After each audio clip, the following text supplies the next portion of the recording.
Praise the lord అండి. ప్రభువైన యేసుక్రీస్తు నామములో శుభాలు వందనాలు తెలియజేస్తున్నాను. దేవుడు నాకు ఇచ్చిన ఈ మంచి సమయాన్ని బట్టి దేవుని ఎంతగానో స్తుతిస్తున్నాను. అందరూ బాగున్నారా అండి?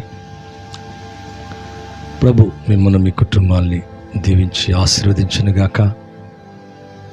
మరి ఈ ఫాస్టింగ్ ప్రేయర్స్లో ఈ 40 దినాలు ఉపవాసం ఉండి ప్రార్థిస్తున్న ఈ సమయంలో మీ కొరకు మీ కుటుంబాల కొరకు నిత్యము ప్రార్థిస్తున్నాను. Pastor Moses prince, voice of Jesus ministries అండి.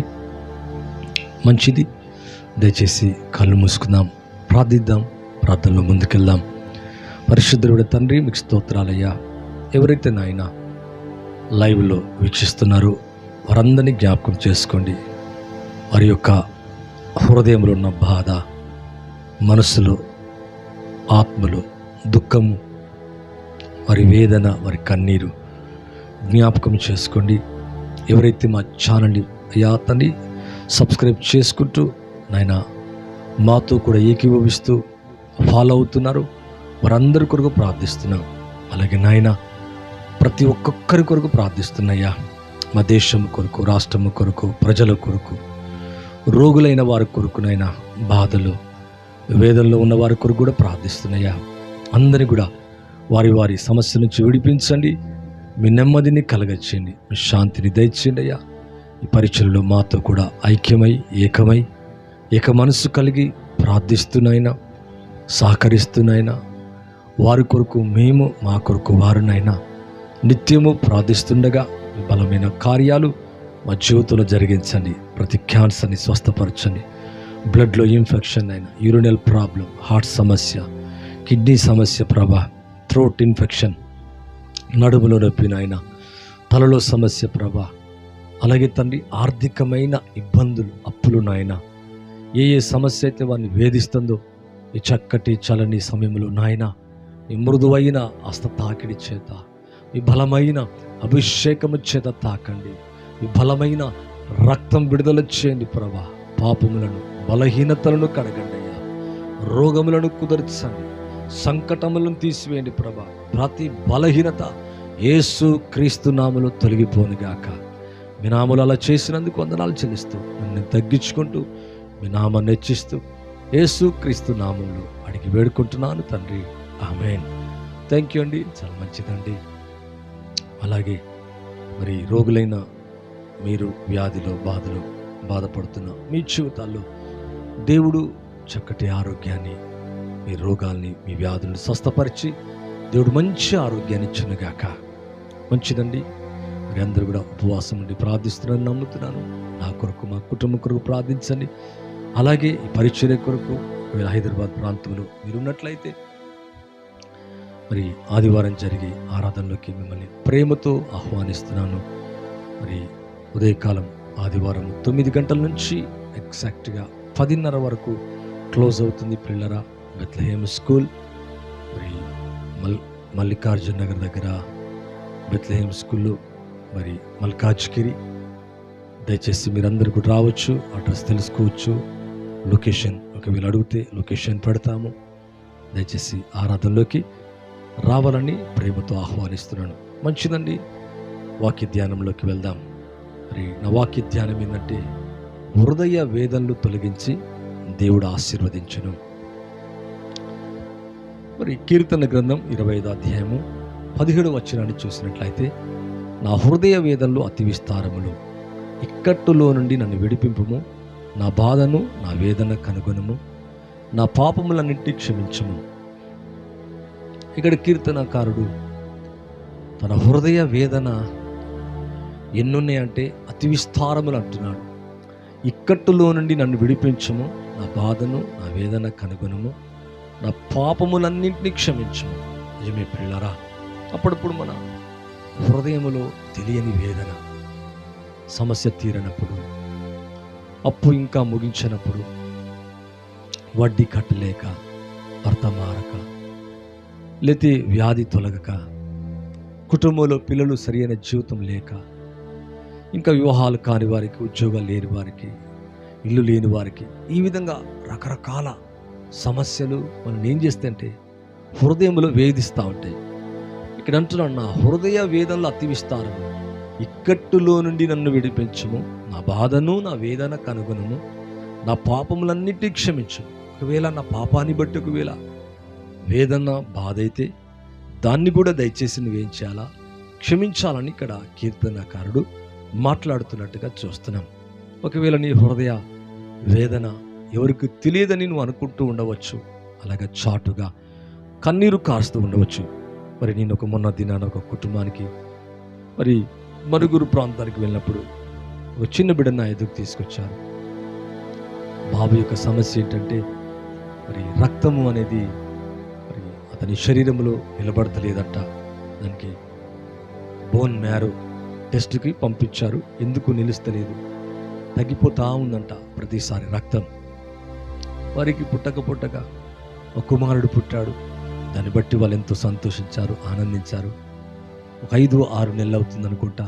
అలాగే వెతుకుతున్న సమయంలో ఆ బిడ్డ యొక్క బ్లడ్లో మరి ఏంటో తెలియదు కానీ రక్తము నిలుస్తలేదని డాక్టర్లు డిక్లేర్ చేశారు.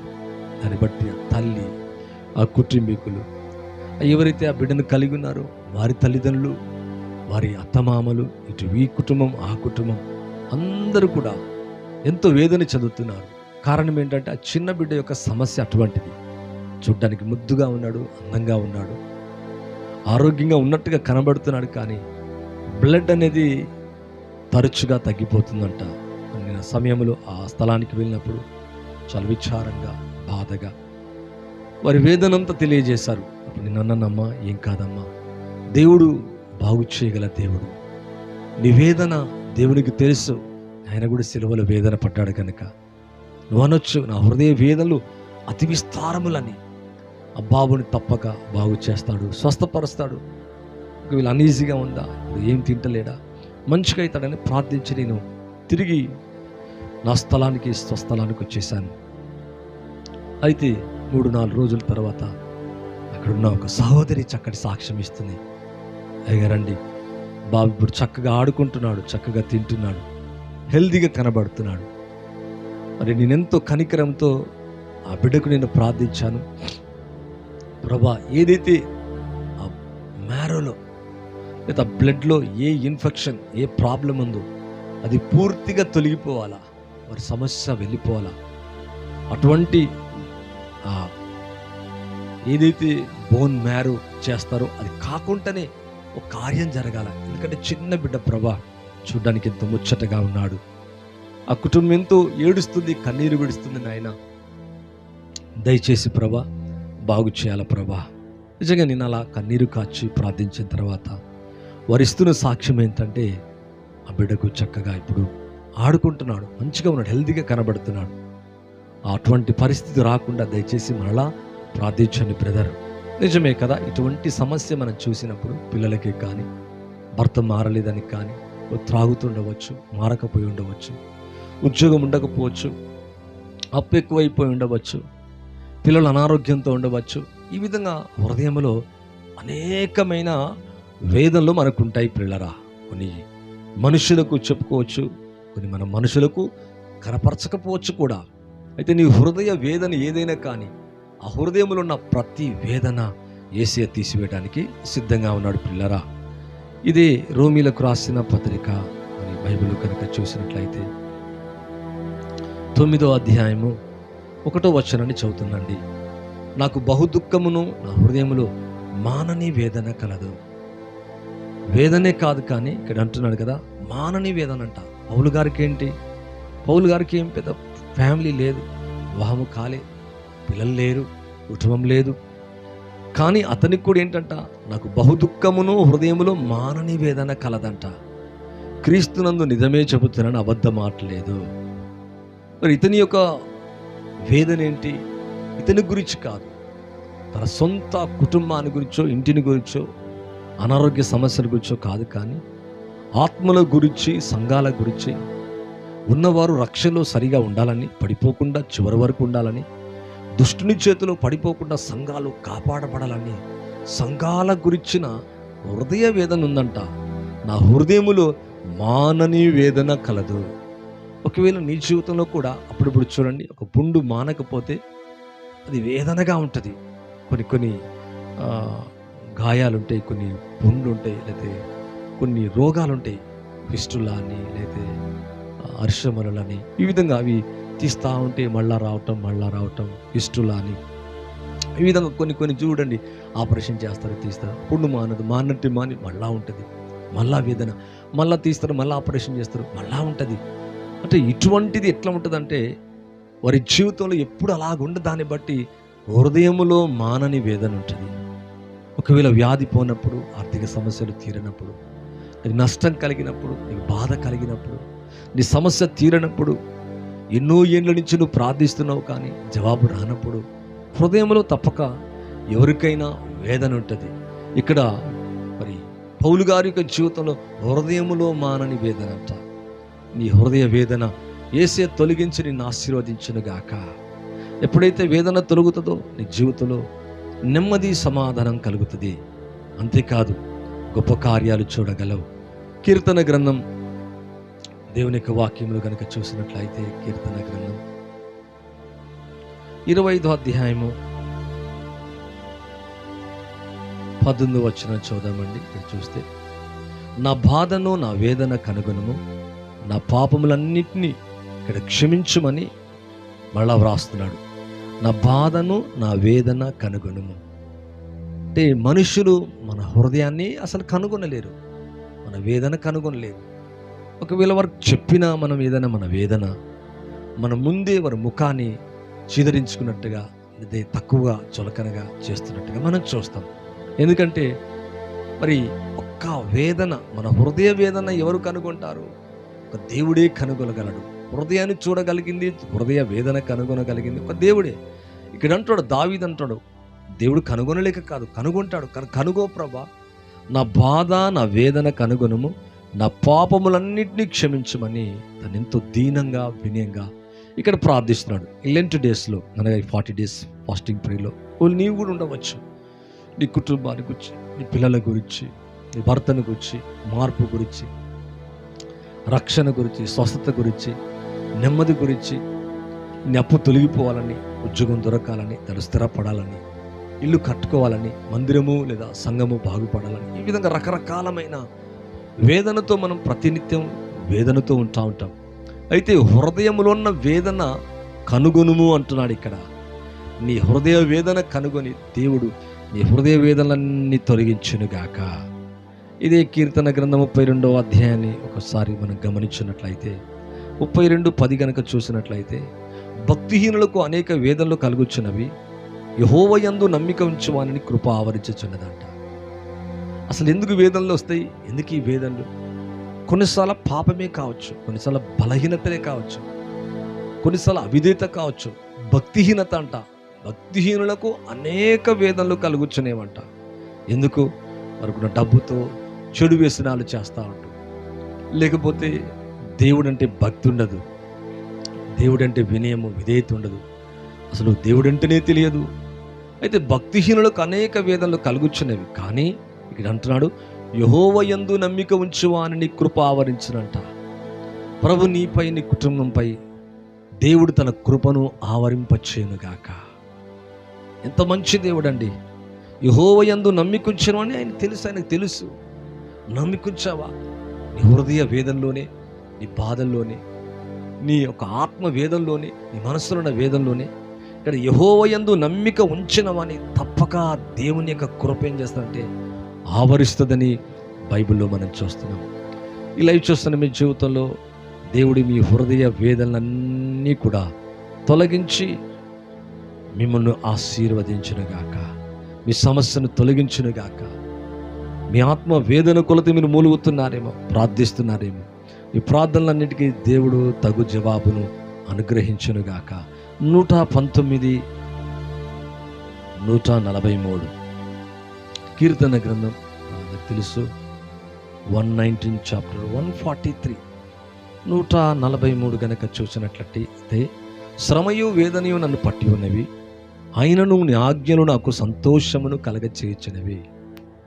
ఇటు వేదన కలుగుతుందంట, శ్రమ కలుగుతుందంట, కానీ దేవుని మాటలు వినగానే, ఆయన వాక్యాన్ని ఇవ్వగానే సంతోషము కలుగుతుందంట. నేను ప్రతిరోజు కూడా 12 o'clockకి దేవుని యొక్క వాక్యాన్ని బోధిస్తాం. అప్పుడప్పుడు అందరూ మరి కాన్ఫరెన్స్ కాల్లో 12 గంటలకి ప్రతిరోజు కూడా ఒక సాటర్డే సండే తప్ప మిగతా డేస్ అన్నీ కూడా వాక్యాన్ని ఆల్మోస్ట్ ఆల్ బోధించడానికి ప్రయత్నం చేస్తూ ఉంటాం. మన ఇటు యూట్యూబ్లో, ఫేస్బుక్లో, అలాగే సండే ఆరాధన, ఈ విధంగా ఆన్లైన్ ప్రేయర్స్లో అనేకులు వాక్యాన్ని విన్నప్పుడు ఓదార్పు నొందుతారు, ఆదరించబడుతున్నారు. అప్పుడప్పుడు నేను మాట్లాడిన తర్వాత వాళ్ళు అన్ని మాట ఏంటంటే, అయ్యా ఈరోజు నాతో సూటిగా మాట్లాడవు నాయన, నాకెంతో ఓదార్పు కలుగుతుంది, ఆదరణ కలుగుతుంది, సంతోషం కలుగుతుంది. అంతే కదా, డాక్టర్ల మాటలు, లోకం మాటలు, స్నేహితుల మాటలు సంతోషం కలదు. కానీ ఇక్కడ అంటున్నాడు, అయినను నీ ఆజ్ఞ నాకు సంతోషము కలగచేసినవి. అంటే దేవుని యొక్క మాటలు మనకేం చేస్తాయంటే మన హృదయ వేదన తొలగిస్తాయి, మన మనసులున్న వేదన తొలగిస్తాయి, మన అంతరంగములున్న వేదన బాధ తీసేస్తాయి, బరువు తీసేస్తాయి. ఈ కార్యక్రమాన్ని చూస్తున్న నీ జీవితంలో ఈవినింగ్ టైంలో నీ సమస్య దేని కొరకైనా, నీ భర్త మారలేదన్నా, నీ కుటుంబం ఇంకా సరిగా లేదన్నా, అప్పులన్నా, ఎన్నో ఏళ్ళ నుంచి నష్టపోతున్నానన్నా, అనవసరమైంది ఖర్చు అయిపోతుందన్నా, లేదా ఏం మిగలట్లేదన్నా, ఇంకా ఉద్యోగం దొరకలేదన్నా, ఇంకా వివాహం కాలేదన్నా, సరైన సెటిల్మెంట్ లేదన్నా, ఈ విధంగా శ్రమయు వేదనయు నన్ను పట్టి ఉన్నవి అంటున్నాడు ఇక్కడ. ఒకవేళ శ్రమలు వేదనలు నిన్ను పట్టి ఉన్నవా, నీ హృదయాన్ని, నీ మనసును, అయితే నీ ఆజ్ఞలు నాకు సంతోషాన్ని కలగచేసినాయి. అంటే నీ మాటలు నాకేం చేస్తున్నాయి అంటే సంతోషాన్ని, ఆనందాన్ని కలగచేస్తున్నాను ఇక్కడ కీర్తనకారుడు అంటున్నాడు. ఒకవేళ నీ భర్త చనిపోయి ఉండవచ్చు, లేదా నీ భార్య మరి ఒకవేళ దూరం అయిపోయి ఉండవచ్చు, లేదా నీ కుటుంబ సమస్యలు చెప్పుకోలేనివి, చెప్పుకునేటివి అనేకం ఉండొచ్చు. పిల్లలారా, ఈ విధంగా కన్నీటితో ఈ యొక్క లైవ్ని చూస్తూ ఉండవచ్చు, నీ శ్రమలలో లైవ్ని చూస్తూ ఉండవచ్చు, దుఃఖములు ఉండవచ్చు, విచారముతో మరి ఈ కార్యక్రమాన్ని చూస్తూ ఉండవచ్చు. ప్రభుని సమస్యలన్నీ తుడిచిపెట్టునుగాక, తొలగించి ఆశీర్వదించునుగాక. మొదటి దినవృత్తాంతాల గ్రంథం ఒక విషయాన్ని చూద్దాం పిల్లరా. 4వ అధ్యాయము 9వ వచనాన్ని గనక చదివినట్లయితే ఇక్కడ ఒక వ్యక్తి మనకు కనబడుతున్నాడు, ఎబ్బేజు. కొంచెం పైకి వెళ్తే 9వ వచనం, ఎబ్బేజు తన సహోదరులందరికంటే ఘనము పొందిన వాడయుండెను, వేదన పడి తన కంటిని. ఒక తల్లి తన బిడ్డను ఎలా కంటదంటే నిజంగా వేదనతోనే కంటది. ఇక్కడ చూస్తే ఇతని వేదన పడి తన కంటిని అతని తల్లి అతనికి ఎబ్బేజు అని పేరు పెట్టిను. ఎబ్బేజు అనగా వేదన పుత్రుడు, శ్రమ పుత్రుడు. శ్రమతో కంటిని గనక శ్రమలే అన్నట్టుగా వీళ్ళ తల్లి భావించిందేమో. నిజంగా అతని జీవితం కూడా అలాగే ఉందేమో పెరుగుతూ ఉంటే. అప్పుడు అతను ఏం చేస్తాడంటే దేవునికి మొర్ర పెట్టాడు, ఇశ్రాయేలు దేవునికి, యాకోబు దేవునికి మొర్ర పెట్టాడు. ఇశ్రాయేలు దేవుని గురించి మొరపెట్టి, నీవు నన్ను నిశ్చయముగా ఆశీర్వదించి నా సరిహద్దు విశాలపరిచి నీ చెయ్యి నాకు తోడుగా ఉండ దయచేసి కీడు రాకుండా దానిలో నన్ను తప్పించుము అని ప్రార్థించగా దేవుడు అతన్ని సింపుల్ ప్రేయర్, కామన్ ప్రేయర్, సామాన్యమైన ఒక సింపుల్ ప్రేయర్ దేవుడు అతని మనవిని చేసిన దాన్ని అతనికి దయచేసినంట. హార్డ్లీగా ఏం ప్రార్థన చేయలే, 40 days ఏం ప్రార్థన చేయలేదు. ఇక్కడ వెరీ కామన్ ప్రేయర్ ఇక్కడ మనం చూస్తున్నాం. ఒకవేళ నీ కామన్ ప్రేయర్ అనుకోవచ్చు, అయ్యా వింటాడా దేవుడు నా చిన్న ప్రార్థన, ఒకేసారి నా ప్రార్థన, ఒకే నిమిషం, ఒకే కావచ్చు. కొన్నిసార్లు 40 days ఉండాలి, కొన్నిసార్లు అలాగా కంటిన్యూటీగా ప్రార్థన చేస్తూ ఉండాలి. ఇది ఇక్కడ వెరీ వెరీ కామన్ ప్రేయర్ చేస్తున్నాడు ఎబ్బేజు. ఇశ్రాయేలు దేవుని గురించి మొరపెడుతున్నాడు, నిశ్చయంగా నువ్వు నన్ను ఆశీర్వదించాలయ్యా, నా సరిహద్దు విశాలపరిచి నీ చెయ్యి నాకు తోడుగా ఉండ దయచేసి కీడు రాకుండా దానిలో తప్పించమని ప్రార్థించగా దేవుడు అతని మనవి చేసిన దాన్ని అతనికి దయచేసినంట. ఈ లైవ్ చూసిన మీ జీవితంలో నీ హృదయ వేదన తొలగడానికి దేవుడు నీ మనవి ఆలకించునుగాక, దయచేనుగాక. కీడు రాకుండా తప్పించు, దానిలోంచి తప్పించు, చెయ్యి ఎడతగా తోడుగా ఉంచు, సరిహద్దును విశాలపరచు, నిశ్చయముగా నన్ను ఆశీర్వదించు నాయనా అని ఎప్పుడైతే ఎబ్బేజు వేదనతో తన తల్లి కన్నదంట, వేదన పుత్రుడంట, వేదనతో జన జీవితం వెళ్తున్నప్పుడు ఒక కామన్, ఒక సింపుల్ ప్రేయర్ అతని జీవితాన్ని మార్చివేసింది. ఈ లైవ్ చూస్తున్న మీ జీవితంలో మీ మనవులు దేవుడు వినుగాక, దేవుడు కీడులో నుంచి తప్పించునుగాక, నీ సరిహద్దును విశాలపరిచి నిశ్చయంగా నిన్ను ఆశీర్వదించునుగాక. ఎడతగని చెయ్యి, అవును ఆ చెయ్యి, దేవుని యొక్క చెయ్యి నీకు తోడుగా ఉండునుగాక. ఎప్పుడైతే అలాగా కీడులో నుండి నన్ను తప్పించని ఎప్పుడైతే ప్రార్థించానో, దేవుడు ఎబ్బేజు మనవి చేసిన దాన్ని అతనికి దయచేసినంట. లైవ్ చూస్తుండగానే మీ మనవులు దేవుడు ఆలకించను గాక. ఈ 40 days ప్రేయర్లో దేవుడు అద్భుతము చేయను గాక. అది పిల్లల గురించా, కుటుంబానికి గురించా, ఆర్థిక పరిస్థితుల, నీ పేదరికాన్ని గురించా, మినిస్ట్రీ గురించా, లేదా నీ ఇంట్లో ఉన్న వారు బాగలేదని ప్రార్థిస్తున్నావా? ఒక తల్లి నిన్న ఆదివారం ప్రార్థనకి వెళ్ళినప్పుడు ఒక తల్లి కన్నీటితో వచ్చింది. తన భర్త చనిపోయాడంట. వయసు గల్లవాడే, 2 కిడ్నీలు ఫెయిల్డ్ అయిపోయినాయి. ఆ తల్లి ఎంతో దుఃఖంతో వచ్చి కన్నీరు కారుస్తుంది మందిరములో. నిజమే పిల్లరా, అప్పుడప్పుడు ఇటువంటి సంఘటనలు దుఃఖాన్ని కలగచేస్తాయి. మరి దుఃఖములో ఉండవచ్చు, కన్నీటితో ఉండవచ్చు, ఏడుపులో ఉండవచ్చు, శోధనలో ఉండవచ్చు, శ్రమలో ఉండవచ్చు. ఎవరికి నా వేదన తెలియదని ఒకవేళ నిట్టూర్పుతో ఉండవచ్చు. నువ్వు అనుకున్నది ఇంకా జరగకుండా ఉండవచ్చు. యేసు నామములో ప్రతి curses be broke down in the name of Jesus. ప్రతి పేదరికం తొలగిపోనుగాక. వ్యాధులు, భయములు, బలహీనతలు, అప్పులు, అనారోగ్య సమస్యలు యేసు నామములో తొలగిపోనుగాక. ఎబ్బేజు యొక్క ప్రార్థన మనవిని దేవుడు అతనికి దయచేస్తే నిశ్చయంగా నీ మనవి కూడా దేవుడు దయచేయునుగాక. నీ మనవి కూడా అంగీకరించునుగాక. నీ మనవికి దేవుడు జవాబును అనుగ్రహించునుగాక. అవును ప్రియులారా, మరి బైబిల్లో కనుక చూసినట్లయితే యోబు గ్రంథం 7వ అధ్యాయము ఒక వచనాన్ని చూస్తే 7:11 చూస్తే, కావున నేను నా నోరు మూసుకునను, నా ఆత్మ వేదన కొలది నేను మాట్లాడదను, నా మనోవేదన బట్టి మూలుగుచుండెదను. ఇక్కడ యోబు జీవితంలో మనకి యోబు గురించి అంటే బాగా తెలుసు. యథార్థవంతుడు, న్యాయవంతుడు, చెడుతనం విసర్జించిన వాడు, భూమి మీద అతని వంటి వాడు లేడంట. అయినప్పటికీ కూడా కష్టాలు వచ్చినాయండి, బాధలు కలిగినాయి. తన ఇంటి వాడిని కోల్పోయి, డబ్బును కోల్పోయి, సమస్తము కంచె వేసిన దేవుడు కంచె తీయబడితే అంత నష్టము, కష్టము కలిగినట్లుగా చూస్తున్నాం. ఎంతో వేదన. తన వేదన ఏంటంటే అన్ని పూటం ఒక వేదన. కుమారులను 7 కుమారులు, 3 కుమార్తెలు, ఆస్తి, మరి చాలా రకాల మరి సమస్యలు కలగటమే కాదు, తన శరీరములో కూడా మరి చిల్ల పెంకులు పెట్టుకొని గోక్కున్నట్టుగా, బాధపడినట్టుగా, మరి వేదన పడినట్టుగా చూస్తున్నాం. ఇక్కడ అంటాడు, కావున నేను నా నోరు మూసుకొనను, నా ఆత్మ వేదన కొలది నేను మాట్లాడదను. ఎందుకంత వేదన ఉంది. 1 కాదు, 2 కాదు, అనేక సమస్యలు వచ్చినాయి. ఎంతో వేదన ఉంది. నా ఆత్మ వేదన కొలది నేను మాట్లాడేదను, నా మనోవేదన బట్టి మూలుగుచుండేదను. ఒకవేళ నీ ఆత్మలో వేదన ఉందా, నీ మనసులో వేదన ఉందా, వేదన బట్టి మూలుగుచున్నావా? అయితే ఇక్కడ నా ఆత్మ వేదన కొలది నేను మాట్లాడేదను.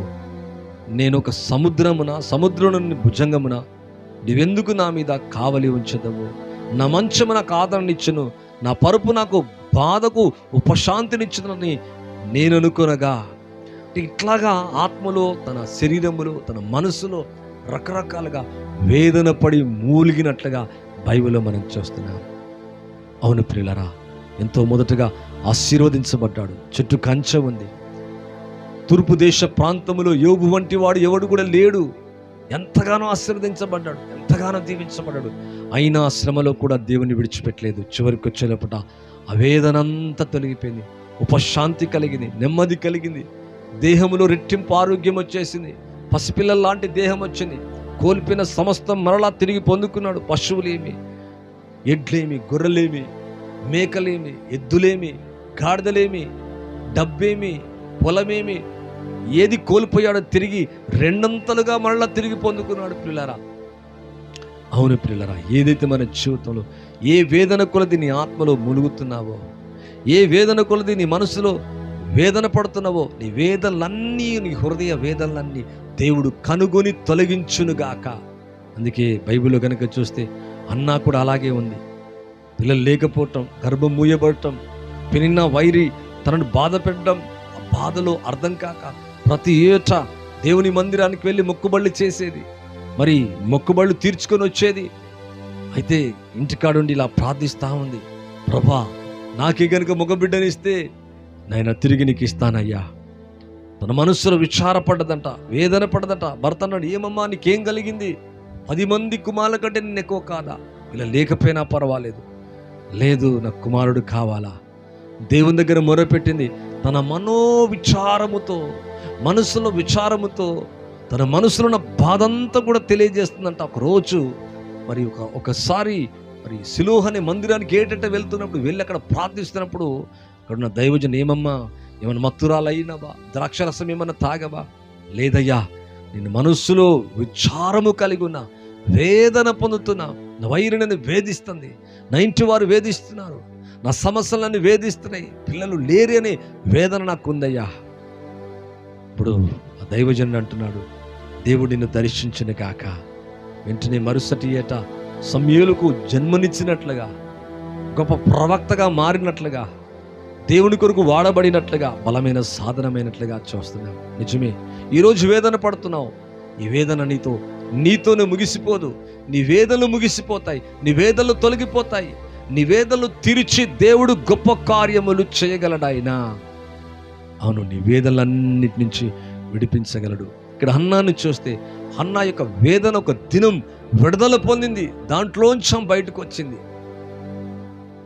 అవును ప్రియులరా, ఇలా చూస్తున్న మీ జీవితంలో దేవుడు మీ వేదనలన్నీ కూడా తొలగించి విడిపించునుగాక.